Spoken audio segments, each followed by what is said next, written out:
Bonjour et bonsoir, très chers internautes, vous qui nous suivez partout dans le monde.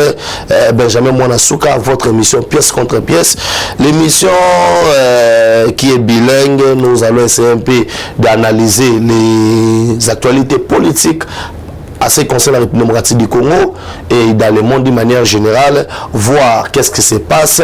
Et au sommaire de cette émission, nous allons parler de l'état de siège. Là, on vient d'arrêter une maman de 56 ans à Mahagi avec 5 identités différentes. Et on va essayer un peu d'en parler tout au long de cette émission. Mons apostolique, l'Église catholique a un seul objectif, c'est d'accompagner la démocratie à la République démocratique du Congo. Est-ce qu'on dit vrai? Est-ce qu'ils disent faux? Dossier Ram 7 Kikouni, il a parlé lundi 11 octobre à 8h30. Tous les coordonnateurs des écoles conventionnelles sont convoqués. Ministre de l'EPSP et l'EPST, pardon, Tony Mwaba. Les mines congolais, indiens, pakistanais, chinois, de plusieurs nationalités, Babengani Baona République du Congo. Denis Kadima demande à la Senko de démontrer le preuve qui atteste qu'il est le candidat du chef de l'État. Encore une fois, bonjour, mais laissez-moi vous dire, laissez-moi saluer quelqu'un, Maman Brigitte Kaja, et pourquoi pas mon frère, mon pote Jimmy Congo. Ingeta toujours tout beta masolo yamboka po yango moto to yeli awa sobola nanga banda kuna bien, c'est parce que la sima ya caméra il y a mon frère Rancy, yemoko caméraman, yemoko monteur, il est tout pour nous.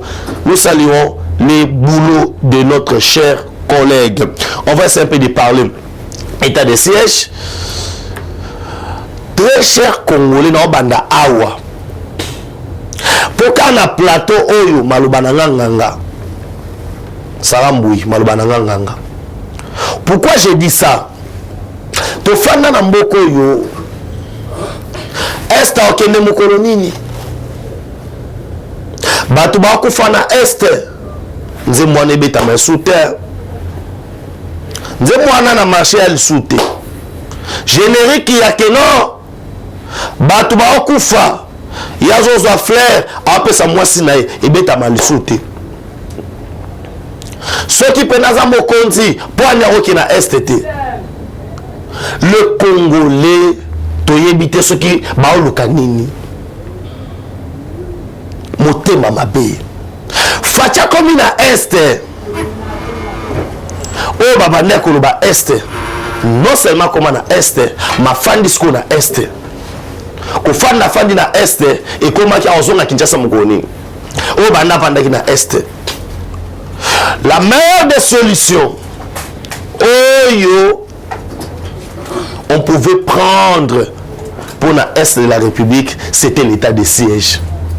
Et cette décision, pour la placebo, Patin, Kabila qui dirige, Kabila ne pouvait pas prendre cette décision. Pourquoi? Parce que lui-même, il était mêlé dans des conflits avec des groupes armés. Il financer Bango. Pourquoi? Parce qu'il y a eu des accords de l'Émirat. Accord de l'Émirat au Tangayango. Accord de l'Émirat. Pourquoi dans cet accord, Moutou Signaka accord, c'est bel et bien Mosé Laurent Désiré Kabila. Oyo Baseda, Otobengi, parti Ndambo, il y a territoire na Bisso. Bakaba yango. Ce sont des vérités qu'on doit raconter. Hein? Pourquoi Neuf Moussit on ne veut pas avoir le courage de nous expliquer les accords de l'Émirat? Obasanjo, Tambo Signaka, accord il y a M23. Le 23 mars 2008, Bosignaka Nini. Après conflit à Emana Balendo. Pourquoi les Congolais on ne peut pas s'atteler pour faire les soirs en Bokanabiso? Toyeba, Otobi Kalelo, et Utiwapi. Dans la classe Malobi, l'histoire, c'est le temps du passé, afin de corriger l'avenir. afin de corriger l'avenir. Aujourd'hui, c'est bien bon d'inciter le chef de l'État à kokate boy na boy. Mais tous on a une histoire. To bandi wapi, to kende wapi. C'est Philomele, to ke wapi. Mon vieux, c'est qu'on a panzanteke. Hein? Les bénéfices ont panzanteke parce qu'on est na Ilia. Tout le cas, y est pas. Mais les Congolais, tous en mémoire à Moukoussé, le nombre de morts, oh, il y a un Koufana est chaque jour. Est-ce que la pouvoir autosaba a fait sous bongo? Ils sont partis négocier en cédant une partie, Yambo Kanabiso à l'étranger. Bako exploitaka minéré ton midi pourquoi? Est-ce qu'il y a un documentaire on a ça au moyen le la caché à chaîne musu moyen chango awezate na otinde la bino. L'Ouganda na 2016, 17, 18. Or, il y a Congo, notre or, je dis bien notre or, il y a un mot qui contribuer à 50% de budget na bango. Et Zoya est comme en Ouganda, balave yango et qui Soudan pas et qui Suisse. La traçabilité Zali. Qui osait parler? Les donneurs de leçons d'aujourd'hui, ils étaient aux affaires hier. Qu'est-ce qu'ils ont fait de ces pays? Qu'est-ce qu'ils ont fait de ces pays? Ils ont laissé ces pays à lambeau. La meilleure des solutions, c'est l'état de siège. Dans le état de siège, mon frère, à tout le monde, blocage, nous sommes bloqués, l'élection, président, c'est tout l'état de siège. Les baba mokonza mboka ils état de siège. Ma boss Fatia Sali ils ont un état de siège. Parce que solution wana ezaki na kata constitution mais moi ba chango zate. Ngoyo ki aussi mbate et ko sala boete pourquoi parce que bato oyo baza ba responsable ya guerre. Comme au Konzamboka qui ont un renseignement sur place, ce sont ceux qui sont à Kinshasa. Et ça, c'est une institution, entre autres, députés. Parce que ce n'est pas moi, Benjamin, qui le dit, mon papa Mbosso, aux députés qui étaient dans les groupes armés. Ce n'était pas moi. Ah oui? Aussi, Mangate n'a une militaire. Dans une militaire parlementaire debout. Oui, nous avons un militaire parlementaire debout qui défend l'intérêt de la République démocratique du Congo. Nous avons l'Assemblée nationale. Parce qu'eux, ils défendent l'argent des individus. Mais moi, je défends la nation. Et je défends l'institution. Présidence de la République. Point barre. Auto Otikala, Obungo, Salibou, Tozongso Nansela. État de siège boti bambuma lelo oyo na niveau ya magi bakangi mwana mwasi moko mama mwana mwasi mais mama ozomona lelo que ce sont des aventures balobi na premier recensement oyo sami recensement samaki soki na 1970 combien na bosani date bapesa ngai so ba 70 quelque. Na est de la République, bakuta ba originaire, c'est vrai ba Congolais de père et de mère, bazaki na bango kaka 2 millions ya pamba. Mais na 16 millions de population, ils kuna so 14 millions. 2 millions kaka automatiquement bazaki ba étranger. Après ça tout que na recensement tout que l'identification té. To zulwa ya de père et de mère, to kundi yango mais to kundi yango té to la musango. Wana na isimno et mata ekita loi de père et de mère et koleka to ko bunda na banenge no soto et dans la tactique ebele moi to ba na ba TV saté bandeko o bobenga Benjamin Denité na sibino il y a plusieurs manières o loi wana ekoleka o lwana to ko tsango lisusu mais mona ba TV sous nanu to maîtriser moi to lo baloba mingi ezate po bato ngambu wana ba ozo ba tactique un mo poko bete ma mobile na TV et ça que non ba ya ba osani ba ola muka to beta ngo naza wana te mais nazali na état de siège est-ce ba ba kufa ba ba responsable ba uti kokanga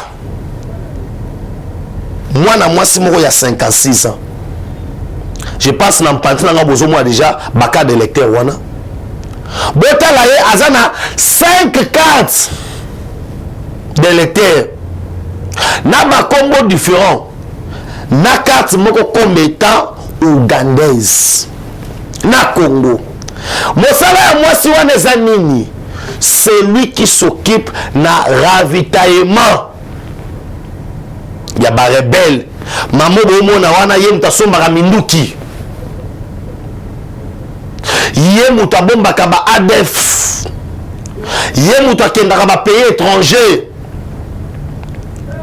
56 ans. Le sang de peuple congolais tué par des Congolais. Tala ennemi à Congolais yemoko. Aïbe le roi Lukate.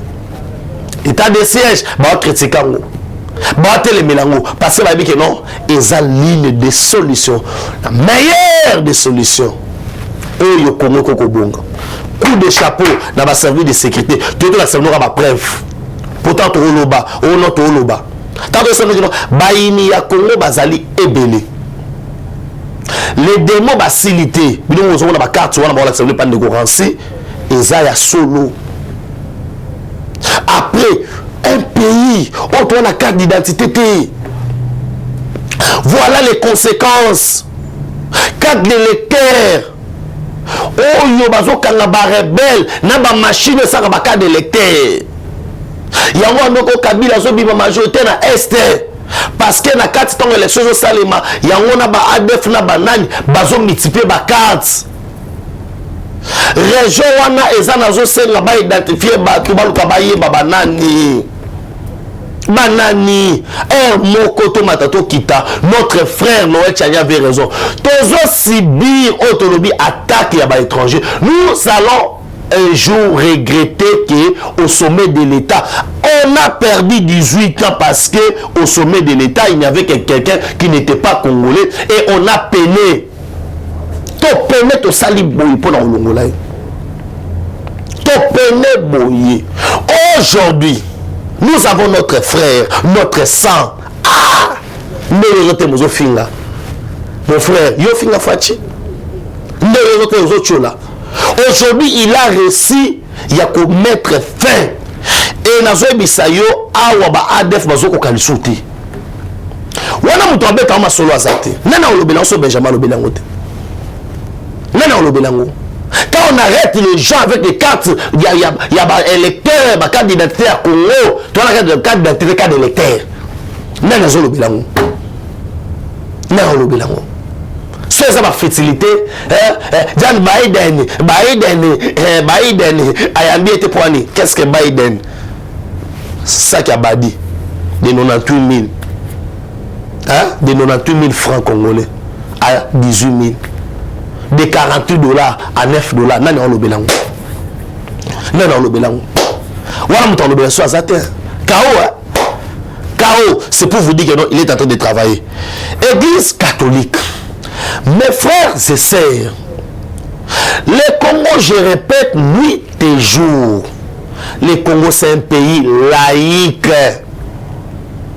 Nous ne sommes pas à l'époque, il y a religion, État. Nous sommes un pays laïque dont nous respectons Otobengi et Yambaya Motonyo, surtout de Babalingala.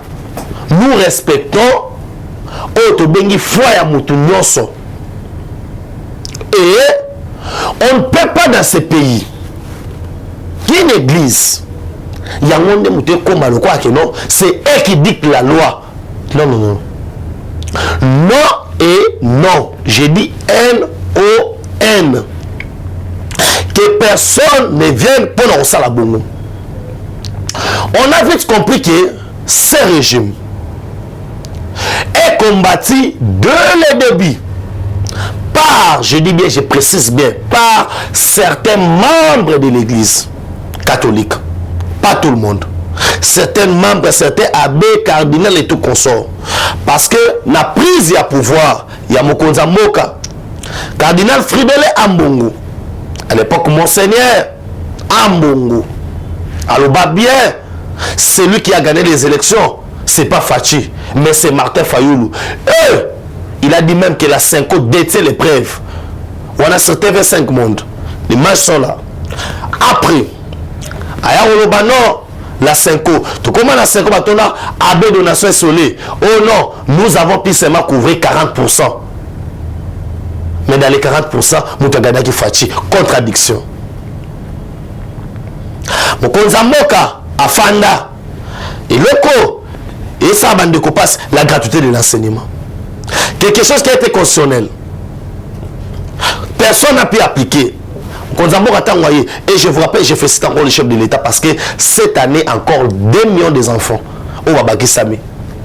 La première primaire, 2 millions des enfants. Waouh, il faut y faire. Là, nous devons parler. Je peux faire toute une émission pour vous démontrer les actions du chef de l'État. Les gens veulent voir, c'est comme s'il n'y a rien. Au moment où je suis en train de parler, au niveau de Karlambambouji, il y a déjà tous les matériaux pour que la route soit élargie jusqu'à Kananga. C'est pour vous dire quoi? C'est pour vous dire qu'il faut qu'il travaille. C'est pour vous dire que non, il travaille pour le bien-être du peuple congolais. Mais à ce moment ici, ils ont battu comme le rôle là, opposant. Mais si la Cinco veut devenir un parti politique, vous pouvez aller au ministère de l'Intérieur. Et à partir du ministère de l'Intérieur, on s'est créé, on a un parti politique. Parce qu'on ne comprend pas. Vous êtes en opposition de tout sauf rien. Denis Kadima sort de son silence à l'Obi Boye. Na moment où Sabino Awa, la 5 ans, ça la haute bengi, conférence de presse là-bas, on va l'obénater. Mais parce que le Maurice s'est sauté. Quand on s'en va, c'est parce que on va besoin d'appuyer la démocratie. Mais appuyer la démocratie comment? Si vous appuyez la démocratie, la République démocratique du Congo, la démocratie est à la majorité. Nous avons la majorité. Ceux qui nous ont 8 et que 6 va poni Moutouboui. Mais c'est la majorité. Comment vous pouvez appuyer la démocratie vous-même dans votre organisation de la société civile qui est le groupement et ma confession religieuse? Vous êtes incapable d'accepter la volonté de ceux qui sont majoritaires. Papa dit pas dans Zambie. Ça veut dire les gens ne comprennent pas. Papa dit pas. Papa dit pas, je dis très bien que si la Cinco veut la démocratie, la démocratie du Congo, appuie la démocratie, cela veut dire ils doivent eux-mêmes se soumettre à la volonté de la démocratie. Parce que la majorité a remporté. Ils sont 8 et les 6 ont remporté la majorité. Ils doivent se soumettre.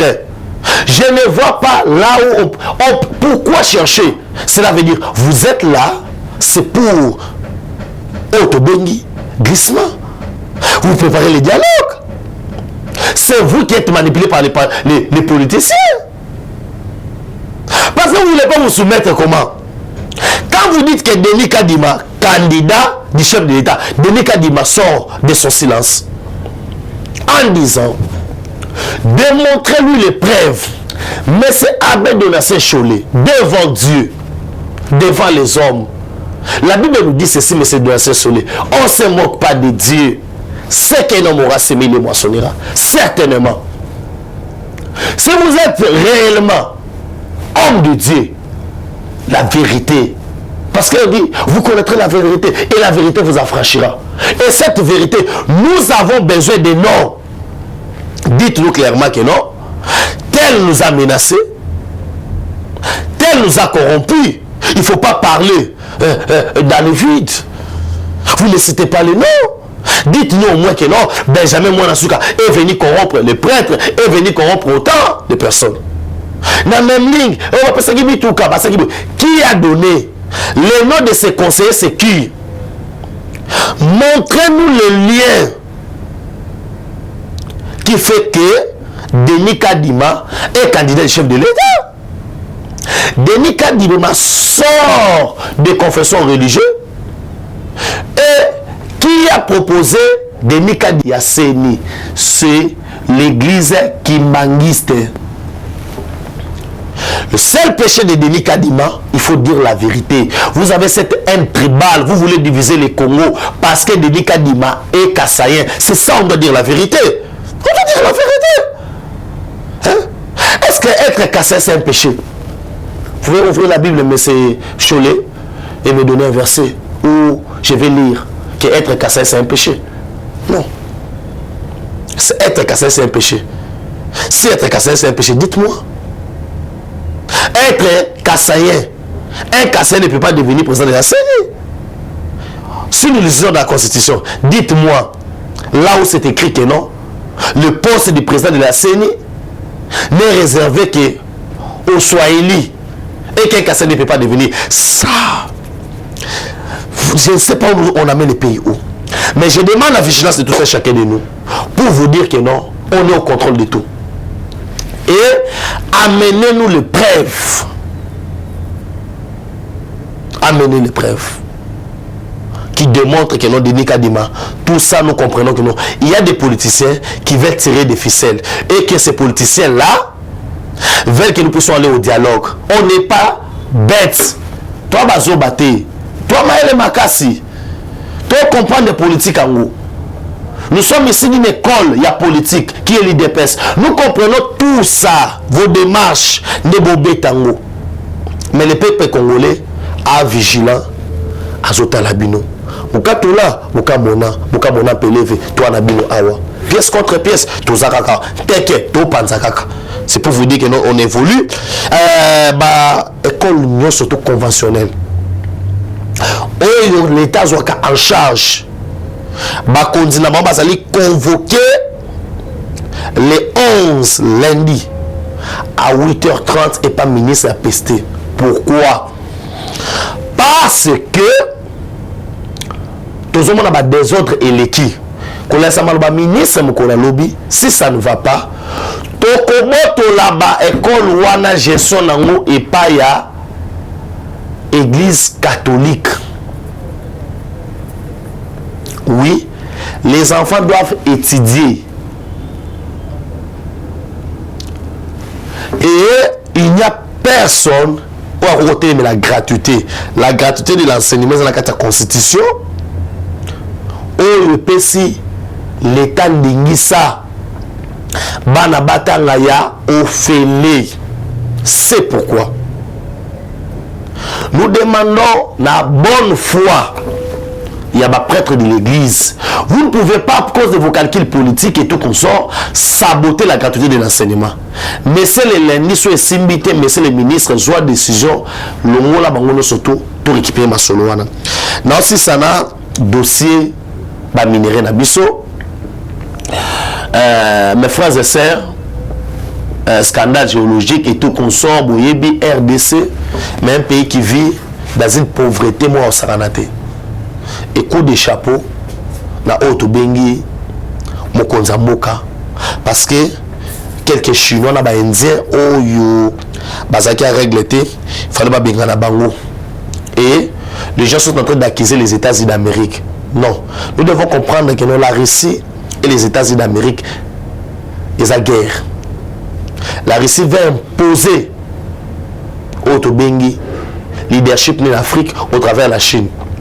Les États-Unis ont compris que non, si je perds la République démocratique du Congo, hein, c'est pourquoi aujourd'hui, le Congo est en partenariat privilégié avec les États-Unis. Pour moi, on a une délégation d'honneur, il y a John Biden et Kitaki Awa pour le Bénin, c'est le climat et tout consort. Vous allez comprendre que nous, en Afrique, dans les colonies, nous avons la guerre, nous avons la calamité, et la guerre à Maï. Surtout côté de l'Égypte, Soudan et tout consort, maï de Jésus Kauka. Avec l'Égypte, l'Éthiopie, tout consort, un barrage, c'est tout un problème. Les bassins de Lubangi, Soudan, Tchad, tout font la canal. Mais si le dossier est la canal, parce que scientifiquement parlant, on nous a prouvé que non. Ceux qui font le maï bongo, le quoi maï a tendance au kitabou. Miss la biso bandoki ndekuna et c'est fort possible na ça maya pe minéraux ali et bandoki na ba Soudan na ba Centrafrique na ba pays wana no soto la meilleure des solutions ali que to kochela bango o to bengi ba bandoso mama na ba citerne soit to placer les tuyaux. Voilà un peu la situation au République démocratique Kazanango. Pas seulement en botanique minérale mais maï. C'est Congo est béni. Il y a un monument pour que non. Les sols doivent prendre sa revanche sur les sous-sols. Autobimisa bientôt là d'ici décembre. Crédit à ma banque agricole, il y aura des banques agricoles. L'État va commencer à financer bateau soit bilanga. On a zo bien abilo na bachombo. Na opesa ba numéro. Les bi congolais tant aux l'étranger za bon on a ga mamora ba c'est comme c'est aussi mbaté. Yango yo oso mama belé na yo. Yango yo oza na ba état. Yango yo oza na boy. Parce que les retardataires ont toujours eu tort. Le numéro de téléphone est là. Piste 243 9 70 40 89 57. Piste 143 9 70 40 89 57. Soit au communiqué na Facebook Benjamin Mwanasuka. Aucun na TikTok. Au communiqué na TikTok. Mais on a TikTok. Benjamin Mwanasuka. Mwanasuka na W. Mwanasuka. Benjamin Mwanasuka. Ok kaka Mwanasuka Benjamin Mwanasuka na TikTok omona na bimiana mobimba o s'abonner na page na TikTok pour na moi ba info za dirigeance moi eloko moké tout ti ba moi na TikTok. C'est pour vous dire que non, j'ai besoin que les Congolais viennent investir. Oh le point sur la boto la ebo na la justice là. Bobenga na nini to placer ba dossier na bino to ça to landela. C'est pourquoi on est là pour nous servir bino. Adresse na biso zali a on a 8e rue limité. 8e limité soko leki kaka église ya ministère amen toza wana yaka wana bureau Benjamin Mwanasuka ezali wana to yamba yo to kosolola to sa mosu to soza bande ko tini bangwa numéro de téléphone ya wana pe WhatsApp o sa mosu o somba ba terrain et pas ya baninga eza lokola ndeke oyo ake kopumbwa baluki ata ndeke ya baluki ndenge nini aya kolala ka likola nzete baboya ka nzete te. Notre pays, vous devez venir et venir investir. Et on a plusieurs projets. Autre se mettre panabino, bilanga, élevage et tout consort. Bobé na ba numéro wana, kolonzamba pa monabino. Pour nangana bino to suki awa. Na pesi merci na ndeko nanga ransi. Na pesi merci ya yo awa. Sarah ba mote belé na bo sanité de l'eau ou de prix ba o nyonso ba soutenir biso. Ba lo sambo na bino et vous allez le bienvenue pour la santé na ngai. Pour na lelo ngai na bino to kabwani awa. Eshima, votre magazine qui bat au rythme de l'actualité. Retrouvez la nouvelle édition. Exclusivité, Sakombi Molendo, le pionnier de la bancarisation. Le ministre des Affaires foncières a signé le 3 juin 2021 avec son collègue des Finances l'arrêté interministériel portant bancarisation des opérations foncières et immobilières supérieures ou égales à $10 000 américains. Une première en RDC concrétisée par celui qui fait figure de porte-étendard de la numérisation et de la sécurisation des titres fonciers. Aimé Sakombi Molendo est de plein pied dans la matérialisation de sa politique qui suit la vision du chef de l'État, Félix Antoine Tshisekedi, celle de faire du numérique un levier d'intégration, de croissance économique et de progrès social. Nation, gouvernement des warriors, bilan de gestion dès son premier jour du gouvernement Samalou Kondé. SONAS, le DG Lucien Boniemé Ekofo présente un bilan largement positif pour les grandes réalisations du premier semestre 2021. À lire également l'interview de Seth Kikouni portée sur les questions d'actualité. À la découverte de Tissia Mukuna, la DG de la marque La Quinoise, café planté et transformé à Kinshasa. Interview exclusive de Richard Ilunga, DG de l'ONIP, qui confirme l'identification de la population congolaise avant les élections 2023. Un an de patrouille financière, les audits de l'IGF mettent à l'écart les mandataires impliqués dans la mauvaise gestion des deniers publics grâce à Jules Alinguete, inspecteur général des finances, chef de service. Une analyse sur les coups d'État en Afrique et leurs conséquences. Retrouvez l'intégralité du magazine Eshima dans les kiosques. Eshima Magazine, un nouveau standard d'information.